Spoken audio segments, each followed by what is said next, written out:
Welcome to Talk with Maria. Today we're talking about something incredibly important: strength.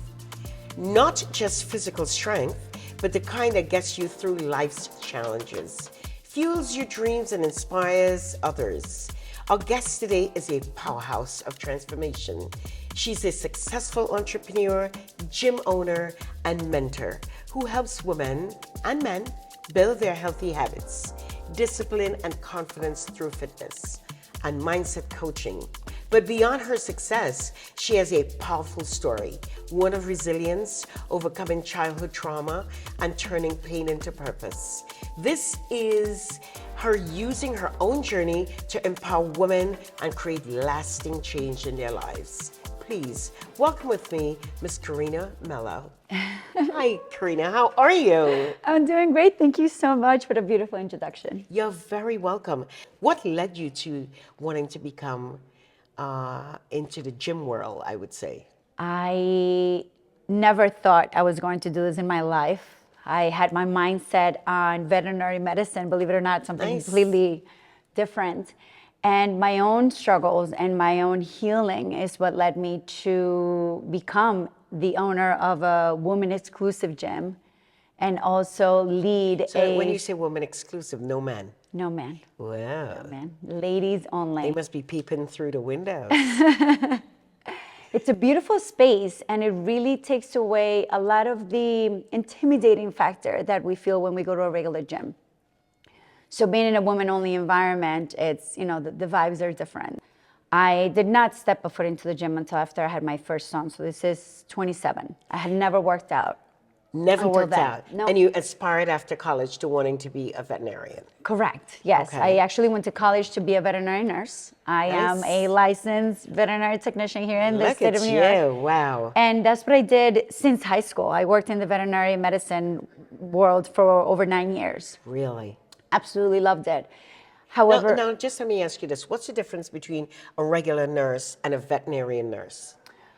so in the veterinary medicine world, there's only the doctor, the veterinarian, and the nurse. Right. There's nothing in between. There's no medical assistant. There's no RN. There's no LPN, right? Like there's all of these other brackets in human medicine. In veterinary medicine, we don't have it.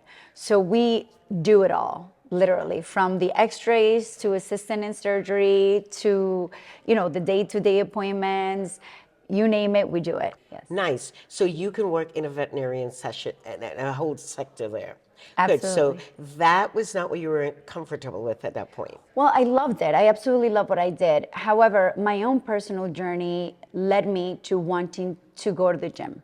I see. I knew I needed a change. I did not like how I looked, how I felt. And I wanted to start feeling better about myself, with myself. So I decided I'm going to go to the gym.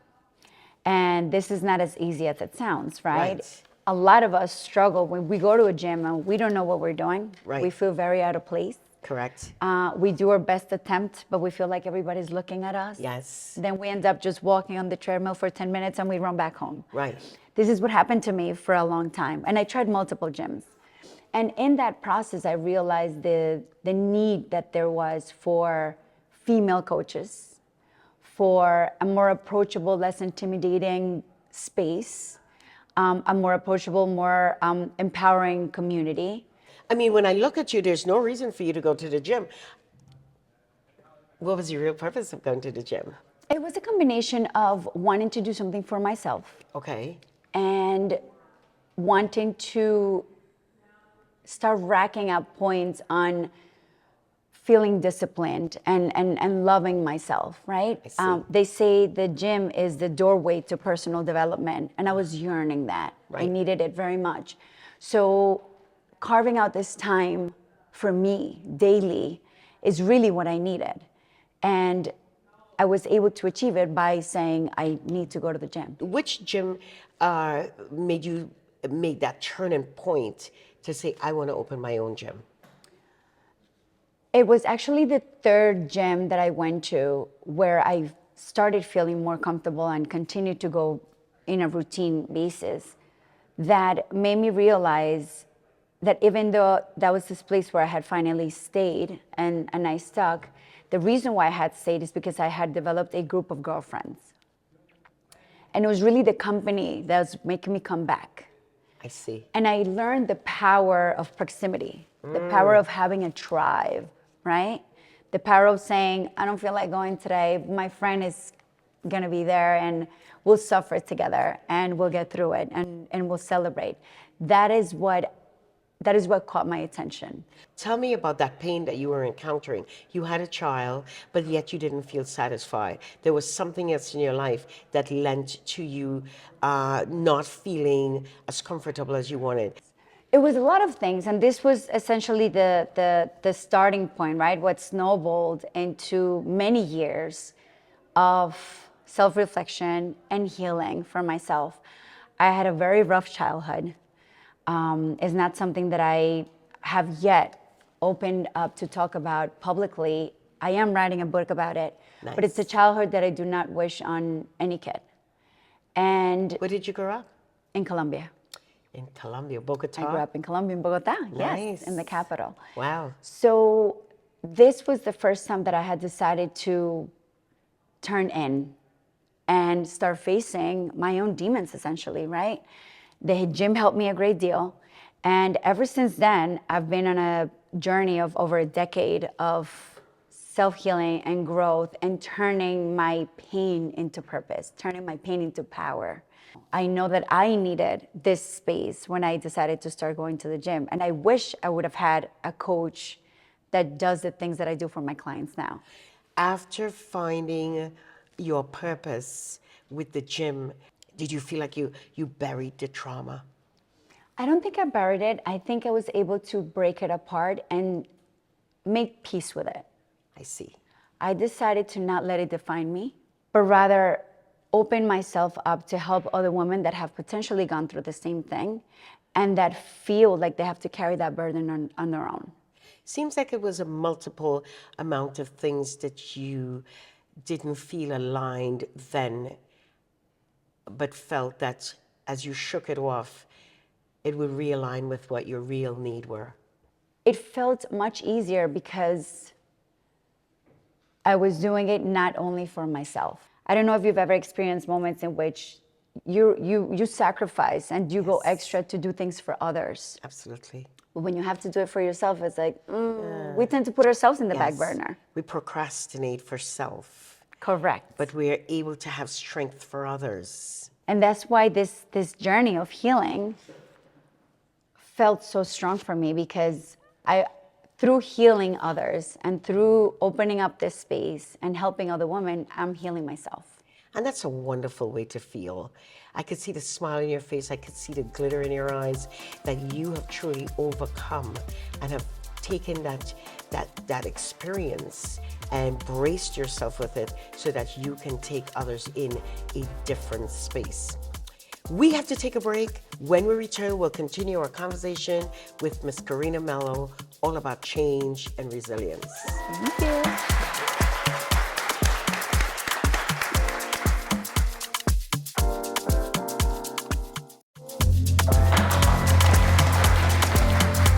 Welcome back to Talk with Maria. We're talking about strength, not just physical strength, but the kind of strength that gets you through life's challenges, fuels your dreams, and inspires others. With Karina Melo today, we're going to hear all about those wonderful features. Karina, welcome back. Thank you. Yes. So you created a gym. You have that word boutique on there. Tell us a little bit about your gym. So boutique gyms or boutique fitness studios are smaller, privately owned fitness spaces. I essentially get to set my own rules. Right. And I serve my clients in the way that I see fit. Customized. Correct. I Yes. love getting to know my clients and their struggles, their obstacles, their day-to-day, because that's where I'm really going to make an impact. Not on the 1 hour that I get to train you, Right. but on the other 23 hours that I get to live in your head. Live in your head. I love that. Yes, because when gym, it's something about a gym. The gym lives with you, or it's like a bad boyfriend. You just throw him off board. Keep going. Yes. You cheat on it and then you cheat go on it, back. and like, no, I'm not going there today. I don't even want to swim. The idea and what I like to teach my clients is that fitness is mental. Fitness is 100% mental, Yes. right? And fitness is not just working out, right? Movement is medicine. The movement that you do at home, the stretches that maybe you get to do in the shower, this 2 minutes that you got to escape your kids, whatever it is, this is still fitness. This is still putting some savings in the bank account of your longevity and your health, right? If you don't make it to the gym one day, but you got to walk your dog for 10 minutes, that's fitness. Right. If you decided to stack on some habits and you decided to start drinking a glass of water every time you brush your teeth, that's fitness. Anything that is going to help you. If only talking was fitness, I'd be very skinny. The amount of power that we have with our minds could truly make a dent in how we feel, in our health, in our wellness. It's just a matter of synchronizing ourselves with that mentality, right? Well, changing that's that clearly seen mindset. as how you look, I imagine. But not every time do we have the ability to do everything that's set out there for us to do, right? Right. Get to the gym 4 or 5 times a week. Yes. Go running, go walking. It might not be available to you, but we do what we can with what we have. And when you have a coach that sits down with you and helps you break that down so that you don't feel guilty for not going to the gym 5 times, but rather doing this many other things that your coach put out for you to do, you still feel like you're winning. Someone comes to the gym, what's your first approach? So the first thing that we do, believe it or not, is we don't train. When someone comes to my gym, we sit down and we chat just like we're chatting for about 45 minutes. Nice. I like to get to know my clients. I want to know what are your struggles, your obstacles, what do you like, what don't you like, what have you tried? Yes. You know, what has been successful, what has not been successful, so that I can then put something together that is going to work for you. Everybody's different. Everybody has different ages, fitness levels, medical restrictions, physical restrictions. So it's very important for me to know all of this so I can put together a plan that you can show up and just execute. And if you trust your coach and you trust the process, you'll start seeing results within a few weeks. I always tell my clients that fitness, you're not meant to do it alone. You need a little bit of a nudge, someone to hold you accountable, someone to support you, to cheer you on. I'm a home health aide. What would you advise me to do? Well, now that I know that you're a home health aide, I'm also going to ask you what your hours are. What are your other responsibilities outside of your, day-to-day work?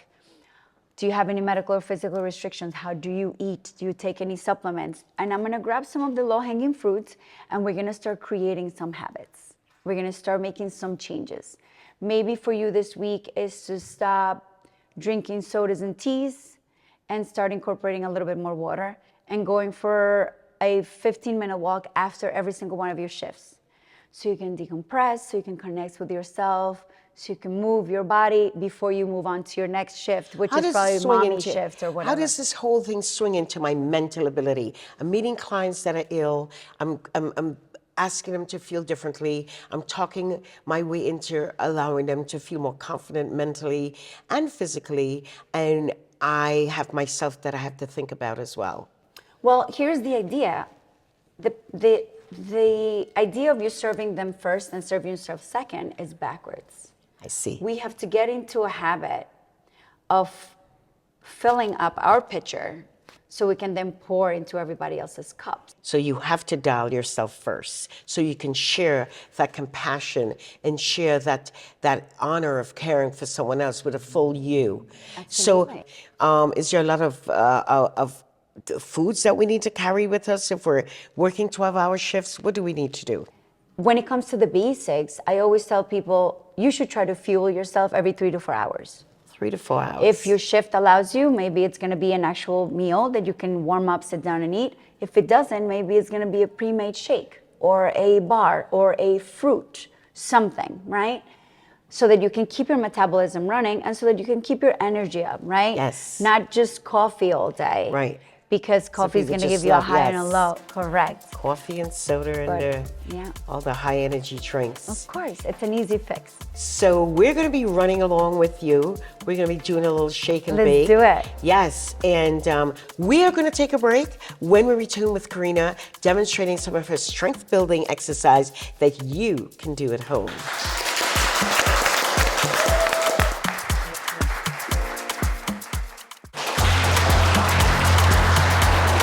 Welcome back to Talk with Maria.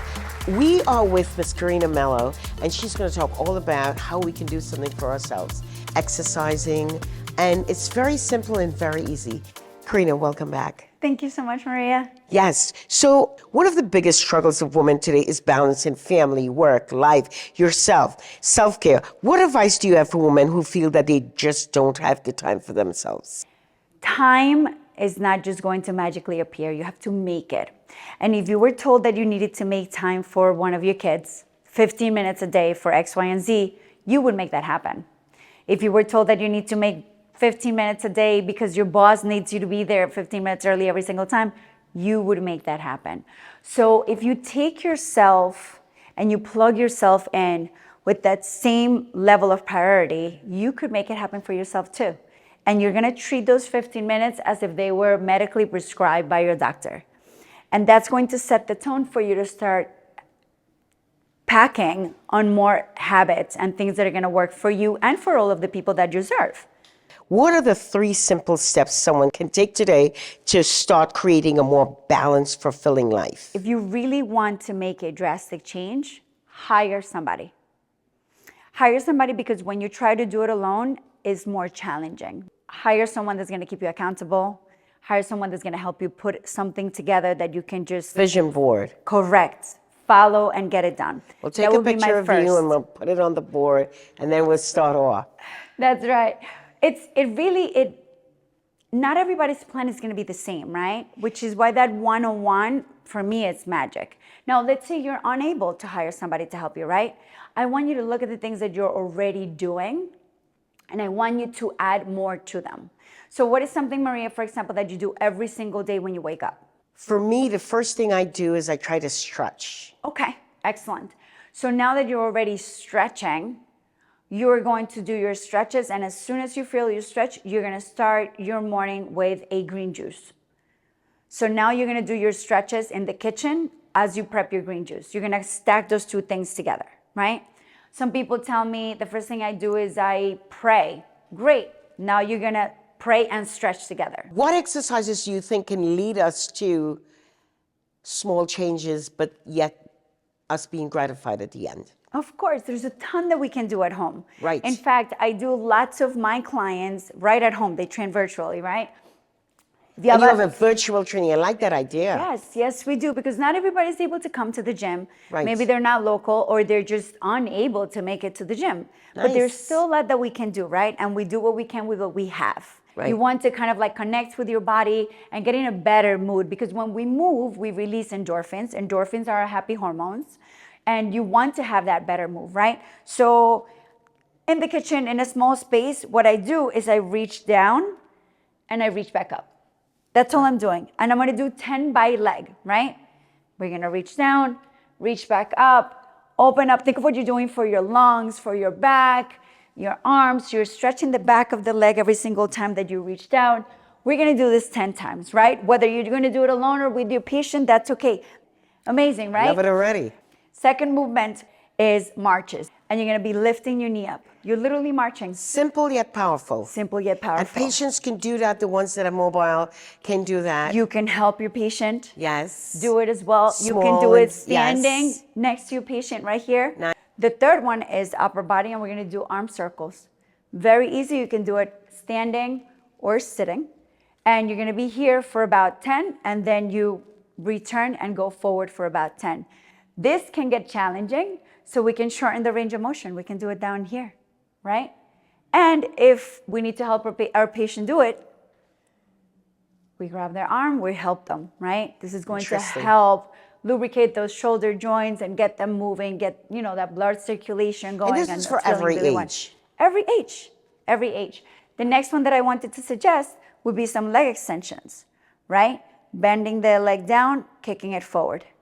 You do 10 of these in each leg, you feel it. You feel it on your leg. Your leg is working. If you want to make it a little bit more intense, if you want to feel it a little bit more, you hold the leg up and you curl the toes towards your face. Curl your Few toes towards seconds, your face. bring it back down slow. Yep. And then we switch to the other leg.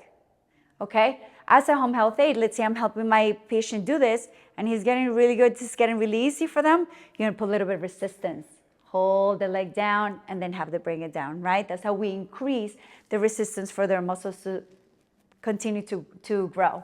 The next movement that I had would be bringing our arms up for some shoulder presses, right? Overhead reach. You're bringing it up, bringing it down, try to keep a 90-degree angle, reach the arms all the way up and down. You feel this, and you get that nice stretch on your back. And right away, my body knows I'm training and I'm starting to feel good. So then we can continue to do it, I'm right? feeling good looking at you doing this. Is that very first portion of like, am I gonna do this? That gets So the hardest thing is to begin. I urge all my listeners, let's begin. Let's go on a 30-day trial. We're going to take a gym session with Karina, and we're going to share 10 gym sessions with Karina, and we'll call each other virtually, and we'll start. This should be easy enough. How does the body feel as you, listen, you've not done this in 10 years, and now you're beginning to do this. Any knowledgeable coach is going to tell you you're going to feel sore. It is totally normal to feel a little sore. Drink a lot of water, stretch, go for a walk so that you can release the lactic acid buildup that makes us feel sore, and then go back and do it all over again. Interesting. Within the second week, that soreness starts dissipating. And now you're no longer a newbie, you're no longer a beginner. Should I continue eating my croissant? Listen, the nutrition portion of fitness is the most challenging part. And that's for everyone, right? So what I tell my clients is start with your fitness and show up for yourself and for your workouts. I am loving this. And I feel that everyone would feel so benefited from having this program. Any other exercises do you want to show us at this point? Let's say you've had a long day or it's the end of your shift. Use that chair to help yourself into some good breaths. Maybe bringing yourself down here, stretching the arms all the way back to reconnect with your body before you move on to the next part of your day or whatever next hat you have to wear, right? Right. We're usually going from one responsibility to the next, and we don't take some time in between to decompress and come back and show up as our best selves for the next gotta decompress along the way. Specifically the home health aides that are traveling from one client to another. To the next You have to decompress. It's very, very important so you show up brand new and ready to care. Absolutely. Yes. Absolutely. Oh my goodness. I think this is so warm and wonderful. We have to take a quick break. We'll be back with some more strength and training tips with Karina Melo.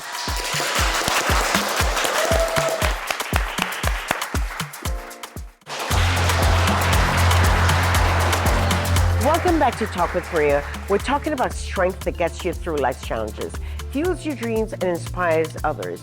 You have taken your own challenges and turned them into a mission of upliftment. What does it mean to turn pain into passion, into purpose?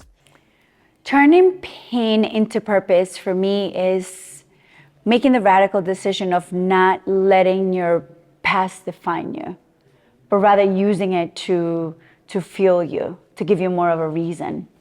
And you find that outlet with exercising, defining you, making a new body, making your mindset, strengthening the inner core. Correct. And doing that for myself and for my community, for my ladies, for my clients. I love that. Now, why did you just zoom into women? Believe it or not, I actually started in my one-car garage after I had left a relationship that was not beneficial for me. It was not a healthy relationship. I found myself being a first-time homeowner and a single mommy. And because I had my studio at home, I did not want men coming to my house. So I started advertising myself as a woman-only coach. And I got specialized after I did my certification through the National Academy of Sports Medicine to become a coach. I specialized in women's fitness, prenatal and postnatal, menopausal, everything that was related to women because I wanted to stick to helping women. Many of our viewers may be struggling with their own personal battles. Whenever it's necessary, whether it's past trauma, self-doubt, or feeling stuck, what message do you have for them? I'm going to give them the same message that I wish someone would have told me when I was younger. And that is that you were given this mountain to show other people that it can be moved. Don't sit there and let life remind you that you're a victim. If you think that there's something that you would like to move out of your space, do try, give yourself a baby step. And today we want to offer 10 clients, if you would call in to K Boutique and Gym. We would give away 10 packages so that more people can come in, but we'll focus on 10 folks that we will cater to come to your boutique and start changing their lives. Absolutely. I would love that. I would love to Yes. sit down with them and really draw a plan. Yes. So that they don't feel overwhelmed by the idea of making these changes, but rather supported and accounted for. Absolutely. What do you want to say to our bedbound clients that are looking at you today? I want them to know that even if you are bedridden and you're unable to get up and do the stretches that I showed you before, there's still things that you can do, right? It is out of my realm to prescribe a set of movements, right, for a bedridden patient. However, this is something that their physical therapist can very well assign them. Nice. And it is our job as the caretakers Yes. to help them do this as often as is prescribed and even a Even little if it's bit to move more. a finger or a hand if you Right, can. right. Or help them so that way some endos are moving around. What's next in your future? Maria, I'm so excited to share. 2025 is going to be a pivotal year for me. I want to buy a building Nice. that is going to house our ladies' exclusive gym and also my husband's business. And I also would like to publish my book this year. And at the same time, I am looking to, now that we're going to have our space, we are going to roll out my non-for-profit. I want to have a non-for-profit for teenage girls so that we can expose them to fitness and Yes. leadership and feeling Absolutely. amazing. Absolutely. They Tell us where you want are to and come give us in. that contact info. You can find me at www.kfitny.com. Thank you so much for joining me. This is Maria today. I hope you found our conversations informative and inspiring. Visit our website, talkwithmaria.com, for resources and information. Share your thoughts on social media using hashtag #TalkWithMaria. And tune in next time for more inspiring discussions. Stay healthy, stay fit. Talk with Maria is made possible by, if you're passionate about helping others, become a certified home health aide with Home Health Aid Training Institute, 516-333-3689, or visit hhati.com. Experience the authentic taste of Italy in the heart of Westbury, Rialto Restaurant. Make your reservation at 516-997-5689. Brooklyn Boulevard Home Care. They care for you in the comfort of your own home. To schedule your care, call 718-683-8303.